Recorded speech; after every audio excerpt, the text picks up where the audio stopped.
Truck highway पूरा सुनसान था। चारों ओर ठंड से हाड़ कपा देने वाली ठंड चल रही थी। हाईवे के चारों ओर घना जंगल था। उसी हाईवे पर एक मर्सिडीज दौड़ रही थी। उसमें 3 लोग सवार थे, राहुल, निधि और उनकी 10 साल की बेटी तानिया।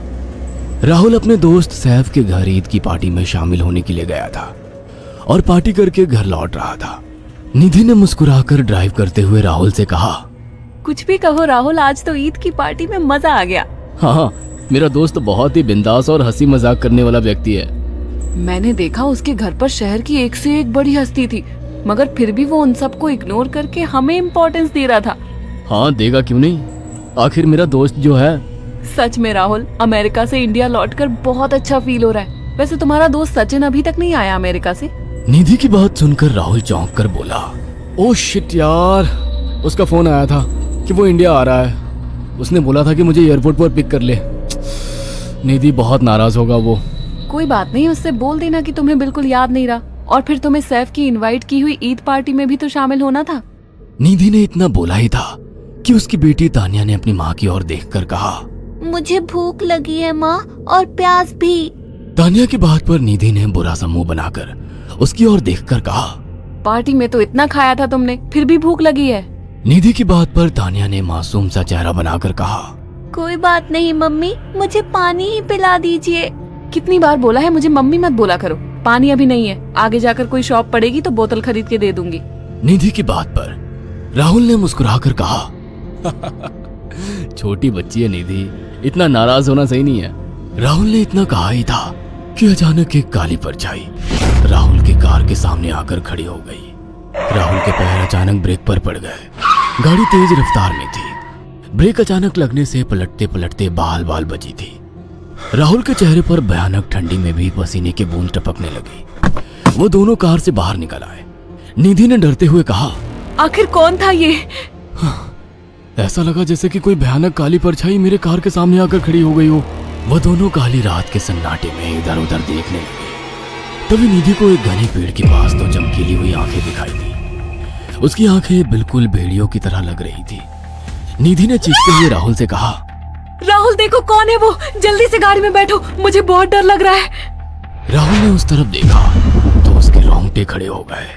वो दोनों गाड़ी के अंदर बैठने ही वाले कि अचानक एक अजीब सा चेहरा वाला भयानक सा आदमी बिजली की रफ्तार से उनके सामने आकर खड़ा हो गया। राहुल ने देखा कि उसका चेहरा बिल्कुल सड़ा हुआ था और उसकी आंखें भेड़िए की तरह चमक रही थी।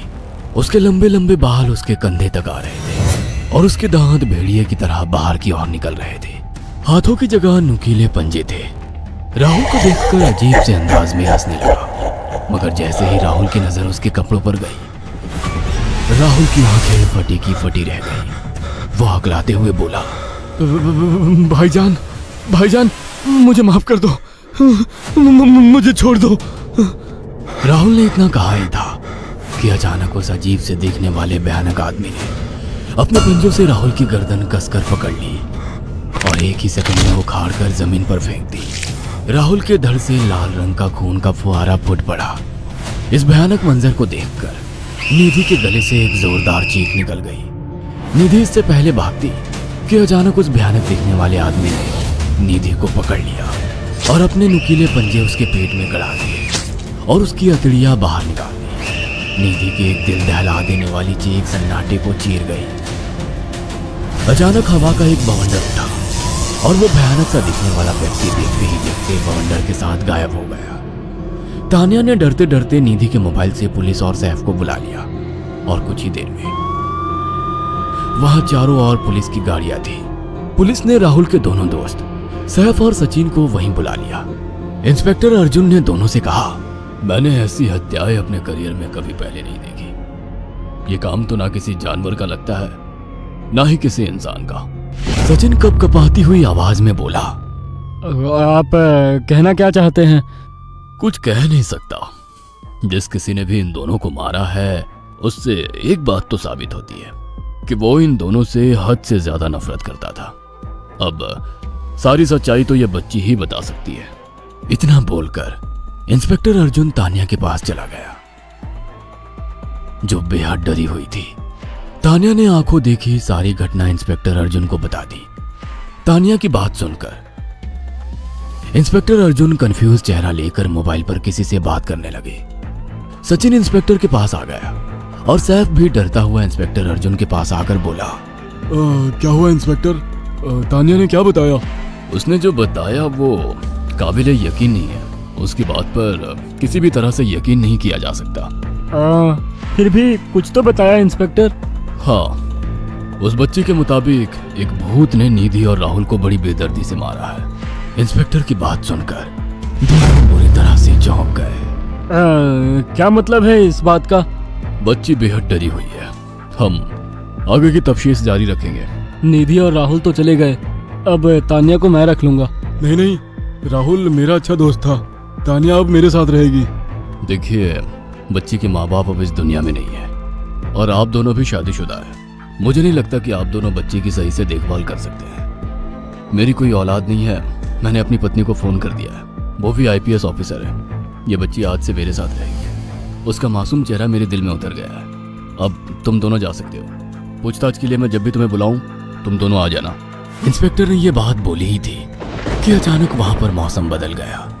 चारों ओर काली घटाएं छा गई और एक भयानक बवंडर उठा और देखते ही देखते सब पुलिस वालों के सामने वो भयानक चेहरे वाला आकार सबके सामने खड़ा हो गया। उसको देखकर सबके रोंगटे खड़े हो गए। देखते ही देखते उसने अपने भयानक पंजे सैफ की आंखों में डालकर उसकी आंखें निकाल ली। सैफ ने चीखते हुए वहीं दम तोड़ दिया। उस भयानक आदमी को देखकर सचिन उसके पैरों पर गिर गया। तुम तो भाईजान से कपड़े पहने हो। मैं समझ गया, तुम भाईजान हो। मुझे माफ कर दो भाईजान, मुझे यहाँ से जाने दो। मैंने कुछ नहीं किया था। वो भयानक चेहरे वाला गुर्राते हुए बोला, बता इन सबको कि ये सब इतनी भयानक मौत क्यों मरे। सचिन दौड़ता हुआ इंस्पेक्टर अर्जुन के पास गया और बोला, मैं जानता हूँ इसने इन तीनों को क्यों मारा। इसका नाम भाईजान था। जब ये जिंदा था ये किसी का भाई किसी की जान था। बहुत साल पहले ये हम सबका बहुत अच्छा गहरा दोस्त और बिजनेस पार्टनर था। ये सबकी बहुत मदद किया करता था। इसकी प्यारी सी बेटी थी तानिया, जो इस वक्त कार के अंदर बैठी हुई है। ये इसी की बेटी है। भाईजान अपने सारे पैसों से एक बहुत बड़ा हॉस्पिटल खोलना चाहता था जिससे गरीबों का मुफ्त इलाज किया जा सके, मगर हम तीनों इसके लिए तैयार नहीं थे। हमारी नीयत उसकी दौलत पर खराब थी और एक दिन हम सब धोखे से ईद के दिन भाईजान को यहाँ ले आए और इसे मारकर फेंक दिया। तो फिर तुम सबने इसकी बेटी को क्यों जिंदा छोड़ दिया? हमें बाद में पता लगा कि भाईजान ने सारी जायदाद अपनी बेटी के नाम कर दी है, इसीलिए हमने भाईजान की पत्नी को भी मार दिया। और तानिया का तुम 18 साल की उम्र पूरी करने का इंतजार कर रहे थे ताकि सारी जायदाद अपने नाम करा सको और बाद में उसे भी ठिकाने लगा सको। इसी के लिए तुम दोनों इस मासूम बच्ची को अपने साथ रखने की जिद कर रहे थे। जी, आपने बिल्कुल सही कहा। हम तानिया को भी इसी जगह लाकर मार देते। सचिन की बात सुनकर इंस्पेक्टर अर्जुन की आंखों में खून उतर आया। इंस्पेक्टर अर्जुन के कुछ कहने से पहले ही भाईजान बिजली की रफ्तार से इंस्पेक्टर अर्जुन की आंखों के सामने से सचिन को पकड़कर ले गया और उसके शरीर के टुकड़े टुकड़े कर दिए और हवा में उठे एक तेज बवंडर के साथ गायब हो गया। सारी घटना इंस्पेक्टर अर्जुन की आंखों के सामने हुई थी। तानिया को इंस्पेक्टर अर्जुन और उसकी पत्नी ने अपनी बेटी की तरह पाला। अगर आपको हमारी ये कहानी पसंद आई हो तो इसे लाइक और शेयर करना ना भूलें। साथ ही ऐसी और नई कहानियों के अपडेट्स पाने के लिए हमारे चैनल अक्षु टीवी को जरूर सब्सक्राइब करें।